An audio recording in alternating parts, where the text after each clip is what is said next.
December 1, 2025, the Deputy Director's dirty little redaction. Party.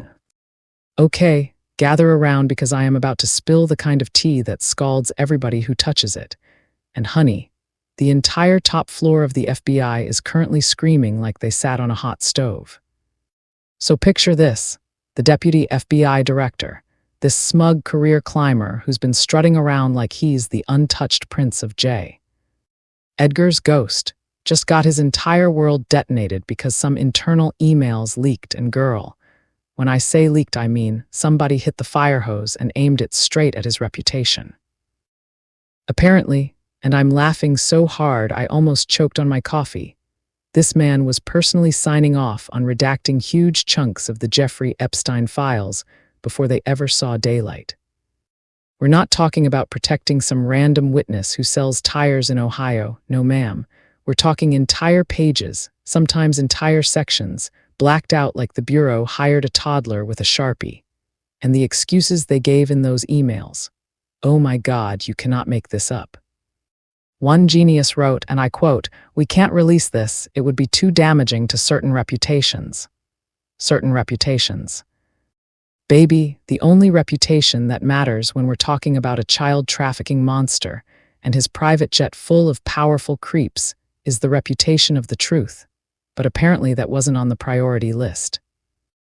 And here's where it gets so deliciously disgusting.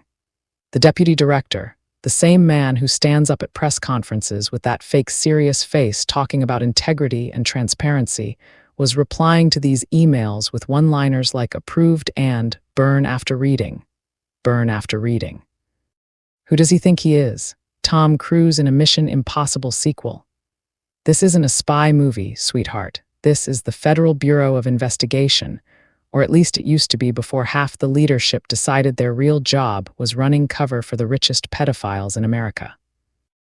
Now, everybody's asking the obvious question, who exactly were they protecting? Because when you start blacking out names, dates, flight logs, and entire conversations, you're not hiding sources and methods, you're hiding friends in high places. And we all know the orange tyrant's name shows up in those logs more times than a bad rash, but suddenly whole paragraphs around his entries just vanish like they were never there. Shocker, right? Totally unpredictable that the same agency that spent years pretending they couldn't find a reason to knock on certain doors would suddenly develop a passionate love affair with the redaction button the minute the orange tyrant and his sweaty entourage came into view. I love how they always say ongoing investigation when they're actually just slow-walking everything until the public gets bored and moves on to the next scandal. But guess what? We're not bored, we're pissed, and these emails just handed us the receipts on a silver platter. One staffer even wrote, if this gets out before the election, it could swing things. Swing things. They're literally admitting they were playing politics with evidence of child rape, and the Deputy Director didn't even blink, just hit reply all and said, hold the line. Hold the line for who exactly?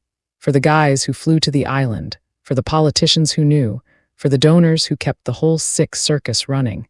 Because last time I checked, the FBI's job was to investigate crime, not to manage the reputations of the criminals.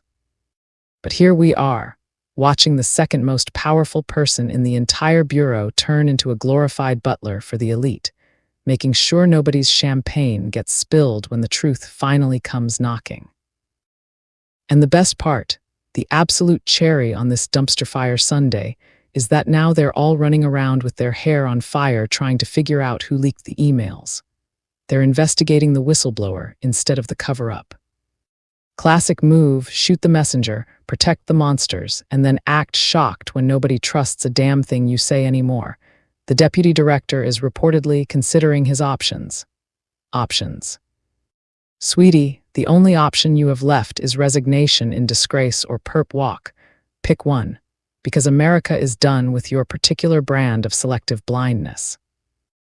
I swear, every time we think we've hit rock bottom with these people, somebody hands them a jackhammer and they start digging again. First it was we didn't know, then it was we couldn't prove, and now it's we deliberately hit it because feelings. At this point, the FBI might as well rebrand as the Federal Bureau of Indefinite Postponement, Population, whoever pays the most.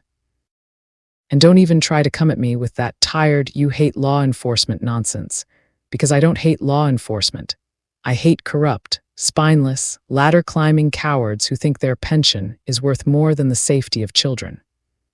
There's a special circle in hell reserved for people who had the evidence, had the power, and chose to look the other way because the names on the list could make or break their cozy little careers. So yeah, the deputy director is under fire today, and tomorrow he'll probably be under a bus if his bosses think it'll save their own skins. But the real fire is the one burning through whatever credibility the Bureau had left. These emails aren't just embarrassing, they're damning, and everybody who signed off on those redactions should be dragged in front of cameras and forced to explain why they thought the American people didn't deserve to know exactly who was on that island and what they were doing there. MAGA, please note, I was not talking to you and I do not need permission to speak up. And God do I fearlessly speak my mind. I just want to thank you all, like, share, and follow to stay connected. I am Santiago del Carmen Maria, the Queen of Crowning Thoughts, because I say it like it is. Crowning Thoughts True Speaker Copyright 2025 by Santiago D.C. Maria is licensed under Creative Commons Attribution Non-Commercial Share, alike 4.0 International.